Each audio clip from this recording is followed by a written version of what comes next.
بسم اللہ الرحمن الرحیم۔ شروع اللہ تبارک و تعالیٰ کے نام سے جو بڑا مہربان اور نہایت رحم کرنے والا ہے۔ تاریخ کا وہ بدبخت شخص جس نے خدا ہونے کا دعویٰ کیا، اللہ تبارک و تعالیٰ نے اس کی اور اس کی قوم کی ہدایت کے لیے حضرت موسیٰ علیہ السلام کو بھیجا، لیکن وہ سرکشی سے باز نہ آیا۔ لیکن جب اللہ تبارک و تعالیٰ نے اس پر عذاب نازل کیا تو کیسے وہ اس عذاب سے بچنے کے لیے اللہ تبارک و تعالیٰ پر ایمان لایا۔ ناظرین محترم، آج کی اس ویڈیو میں ہم آپ کو فرعون کے ایمان لانے کا واقعہ سنائیں گے، لہٰذا آپ سے گزارش ہے کہ ویڈیو کو اینڈ تک لازمی دیکھیے گا۔ اللہ تبارک و تعالیٰ نے قرآن کریم میں ارشاد فرمایا، یہ آیتیں ہیں روشن کتاب کی، ہم پڑھ کر سناتے ہیں آپ کو موسیٰ اور فرعون کا کچھ واقعہ ٹھیک ٹھیک ان لوگوں کے لیے جو ایمان لاتے ہیں۔ بے شک فرعون متکبر اور سرکش بن گیا سرزمین میں، اور اس نے بنا دیا وہاں کے باشندوں کو گروہ گروہ۔ فرعون نے خواب دیکھا، گویا ایک آگ بیت المقدس کی طرف سے مصر کی جانب بڑھتی چلی آ رہی ہے، جس سے مصر کے تمام شہر اور قبطی نسل کے تمام لوگ جل جاتے ہیں، لیکن یہ آگ بنی اسرائیل کو کوئی نقصان نہیں پہنچاتی۔ فرعون نیند سے بیدار ہوا تو خوف کے مارے کانپ رہا تھا، فوراً اپنے تمام کاہنوں، جادوگروں اور معبروں کو اکٹھا کیا اور خواب کی تعبیر مانگی۔ کاہنوں نے کہا کہ بنی اسرائیل کے ہاں ایک بچہ پیدا ہوگا جس کے ہاتھ پر اہل مصر ہلاک ہو جائیں گے۔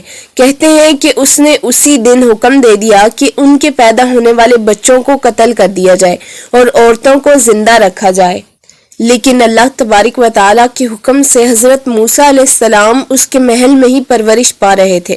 فرعون یہ نہیں جانتا تھا کہ جس بچے سے وہ اتنا خوف زدہ ہے وہ اسی کے محل میں موجود ہیں۔ جب اللہ تبارک و تعالیٰ نے حضرت موسیٰ علیہ السلام کو نبوت سے سرفراز فرمایا تو آپ علیہ السلام کو فرعون کے پاس بھیجا کہ اسے دعوت حق کی ترغیب دیں۔ حضرت موسیٰ علیہ السلام فرعون کے دربار میں آگے اور اسے اللہ تبارک و تعالیٰ کا یہ پیغام پہنچایا کہ صرف اللہ وحدہ لا شریک کی عبادت کر اور بنی اسرائیل کے قیدیوں کو اپنے قبضے سے آزاد کر دے، جنہیں تو عرصہ دراز سے انہیں اپنے سطوت و جبروت کے شکنجے میں کس کر اذیتیں دے رہا ہے۔ یہ روا نہیں، انہیں آزادی دے کہ وہ اپنے رب کی آزادانہ عبادت کریں اور صرف اسی کے حضور سجدہ بندگی بجا لائیں۔ فرعون جو اپنے آپ کو دنیا میں سب سے بڑا سمجھتا تھا، اس نے تکبر سے گردن اور اونچی کر لی، اللہ کے محبوب بندوں کی نافرمانی اور سرکشی پر اتر آیا۔ اس کے بعد حضرت موسیٰ علیہ السلام نے فرعون کے لیے بددعا کی، جیسا کہ سورہ یونس میں اللہ تبارک و تعالیٰ نے ارشاد فرمایا، اور عرض کی موسیٰ نے، اے ہمارے پروردگار، تو نے بخشا ہے فرعون اور اس کے سرداروں کو سامان آرائش اور مال و دولت دنیاوی زندگی میں، اے ہمارے مولا، کیا اس لیے کہ وہ گمراہ کرتے پھریں لوگوں کو تیری راہ سے؟ اے ہمارے رب، برباد کر دے ان کے مالوں کو اور سخت کر دے ان کے دلوں کو، تاکہ وہ نہ ایمان لے آئیں جب تک نہ دیکھ لیں دردناک عذاب کو۔ اللہ تبارک و تعالیٰ نے فرمایا، قبول کر لی گئی تمہاری دعا، بس تم ثابت قدم رہو اور ہرگز نہ چلنا اس طریقہ پر جو جاہلوں کا طریقہ ہے۔ حضرت موسیٰ علیہ السلام بنی اسرائیل کو لے کر اللہ تبارک و تعالیٰ کے حکم سے ہجرت کے لیے نکلے۔ فرعون اور اس کی فوجیں آپ کے تعاقب میں تھیں۔ سامنے دریائے نیل تھا۔ حضرت موسیٰ علیہ السلام نے اپنا عصا سے پانی میں ضرب لگائی تو پانی میں راستہ بن گیا، یوں حضرت موسیٰ علیہ السلام اور ان کے پیروکار صحیح سلامت دریا پار کر گئے۔ یہ دیکھ کر فرعون اور اس کے لشکر نے بھی ان کا تعاقب کیا۔ جب وہ عین دریا کے درمیان پہنچے تو ساکن موجوں میں اچانک حرکت آ گئی اور انہوں نے فرعون کو سمندر کی تہہ میں پہنچایا اور پھر سطح آب تک لایا۔ بنی اسرائیل کا قافلہ یہ منظر اپنی آنکھوں سے دیکھ رہا تھا اور اس دردناک اور سخت عذاب کا کنارے پر کھڑا مشاہدہ کر رہا تھا۔ ان کی آنکھیں ٹھنڈی ہو گئیں اور دلوں کو اطمینان نصیب ہوا۔ جب فرعون ہلاک ہونے لگا تو عذاب کے شکنجے میں بری طرح کس چکا اور سکرات الموت سے ہمکنار ہوا تو اسے انابت کا خیال آیا، توبہ استغفار کرنے لگا، اللہ پر اس وقت ایمان کا اقرار کرنے لگا جبکہ ایمان سے سود مند ثابت نہیں ہو سکتا، جیسا کہ اللہ تبارک و تعالیٰ فرماتا ہے کہ بے شک وہ لوگ ثابت ہو چکی ہے جن پر آپ کے رب کی بات وہ ایمان نہیں لائیں گے، اگرچہ آ جائیں ان کے پاس ساری نشانیاں، جب تک کہ وہ نہ دیکھ لیں دردناک عذاب کو۔ سورہ المومنون میں اللہ تبارک و تعالیٰ نے ارشاد فرمایا، پھر جب انہوں نے دیکھ لیا ہمارا عذاب تو کہنے لگے کہ ہم ایمان لائے ہیں ایک اللہ پر، اور ہم ان معبودوں کا انکار کرتے ہیں جن کو ہم اس کا شریک ٹھہرایا کرتے تھے، بس کوئی فائدہ نہ دیا انہیں ان کے ایمان نے جب دیکھ لیا انہوں نے ہمارا عذاب۔ یہی دستور ہے اللہ تبارک و تعالیٰ کا جو قدیم سے اس کے بندوں میں جاری ہے، اور سراسر خسارے میں رہے اس وقت حق کا انکار کرنے والے۔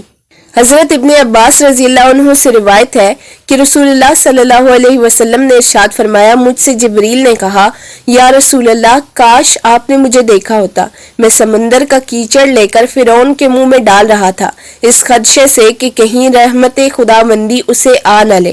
حضرت عبداللہ بن عباس رضی اللہ عنہ سے روایت ہے کہ جب فرعون غرق ہونے لگا تو اس نے اپنی انگلی سے اشارہ کیا اور بلند آواز سے اقرار کیا۔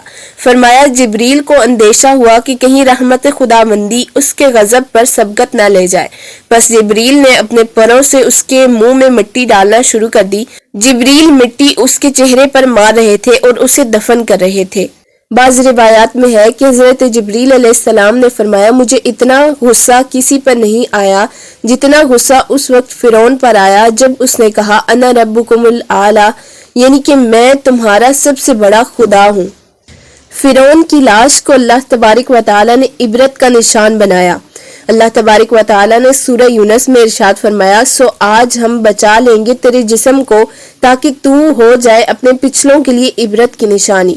حضرت ابن عباس رضی اللہ عنہ اور کئی دیگر مفسرین کہتے ہیں کہ بنی اسرائیل کے کچھ لوگوں کو یہ شک گزرا کہ شاید فرعون ابھی تک زندہ ہے، حتیٰ کہ بعض لوگ تو یہ کہنے لگے کہ وہ مرا ہی نہیں ہے۔ اللہ تبارک و تعالیٰ نے سمندر کو حکم دیا، پانی نے لاش بلندی پر اچھال دی۔ یہ بھی کہا گیا ہے کہ لاش بالکل پانی کی سطح پر آ گئی، اور بعض کہتے ہیں کہ لہروں نے اسے خشکی کے ایک ٹیلے پر پھینک دیا۔ فرعون کی جسم پر ابھی تک زرہ تھی جس سے بنی اسرائیل نے اسے پہچان لیا۔ یہ اس لیے ہوا تاکہ انہیں فرعون کی ہلاکت کا یقین آ جائے اور وہ جان لے کہ اللہ تبارک و تعالیٰ کا فیصلہ اس کے خلاف صادر ہو چکا ہے۔ حضرت ابن عباس رضی اللہ عنہ سے روایت ہے کہ رسول اللہ صلی اللہ علیہ وسلم جب مدینہ طیبہ تشریف لائے تو آپ نے دیکھا کہ یہود عاشورہ کے دن روزہ رکھتے ہیں۔ آپ نے پوچھا، اس دن تم روزہ کیوں رکھتے ہو؟ یہودیوں نے کہا کہ یہ وہ دن ہے جس دن اللہ تبارک و تعالیٰ نے حضرت موسیٰ علیہ السلام کو فرعون پر غلبہ عطا فرمایا تھا۔ رسول اکرم صلی اللہ علیہ وسلم نے اپنے صحابہ سے فرمایا، تم یہودیوں کی نسبت حضرت موسیٰ علیہ السلام کی زیادہ حقدار ہو، پس تم بھی روزہ رکھو۔ اللہ تبارک و تعالیٰ سے دعا ہے کہ اللہ ہمیں گناہوں سے بچنے اور نیک اعمال کرنے کی توفیق عطا فرمائے، آمین ثم آمین۔